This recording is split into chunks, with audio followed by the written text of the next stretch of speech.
ஒகேனக்கல் காவிரி ஆற்றில் நீர் ஏற்றத்திற்காக மணல் மூட்டை தடுப்புகள் அமைக்கும் பணி தீவிரமாக நடைபெற்று வருகிறது. இதுகுறித்த கூடுதல் விவரங்களை நமது செய்தியாளர் மாதையன் வழங்க கேட்கலாம். மாதையன், இது தொடர்பான விவரங்கள் என்ன, சொல்லுங்க. யுவராணி, கடந்த ஒரு ஆண்டுகளுக்கும் மேலாக காவிரி நீர்பிடிப்பு பகுதியில் மழையின் தாக்கம் கடுமையாக குறைந்துள்ளது. இதனால் கர்நாடக அரசும் தமது தண்ணீரை திறக்க நிலையில தற்போது ஒகேனக்கலுக்கு நீர்வரத்து மீண்டும் கடுமையாக பாதிக்கப்பட்டுள்ளது. நேற்று மாலை தமிழக எல்லையான பிலிகுண்டுக்கு நீர்வரத்து வினாடிக்கு 150 கனஅடியாக இருந்த நீர்வரத்து இன்று காலை நிலவரப்படி வினாடிக்கு 100 கனஅடியாக குறைந்துள்ளது.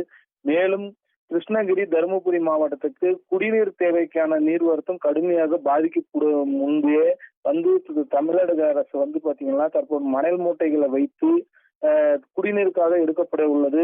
மேலும் இந்த நாள் கடுமையாக வெயிலின் தாக்கம் அதிகரிக்கிறதுனால நீர்வரத்து கடுமையாக பாதிக்கும் என்று எதிர்பார்க்கப்படுகிறது.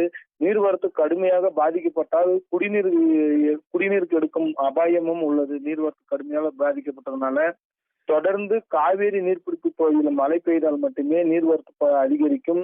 குடிநீர் எது கட்டுப்பாடு இல்லாமல் இருக்கும். தற்போது மணல் மூட்டைகளை வைத்து தண்ணீர் கடுமையாக பாதிக்கிறதுனால மணல் மூட்டைகளை வைத்து குடிநீருக்காக எடுக்கப்படுகிறது. யுவராணி, அங்கு ஒகேனக்கலில் முன்னெச்சரிக்கை நடவடிக்கை தீவிரமடைந்து மணல் மூட்டைகளானது வைக்கப்பட்டு வருகிறது. இது தொடர்பான விவரங்களுக்கு நன்றி மாதையன்.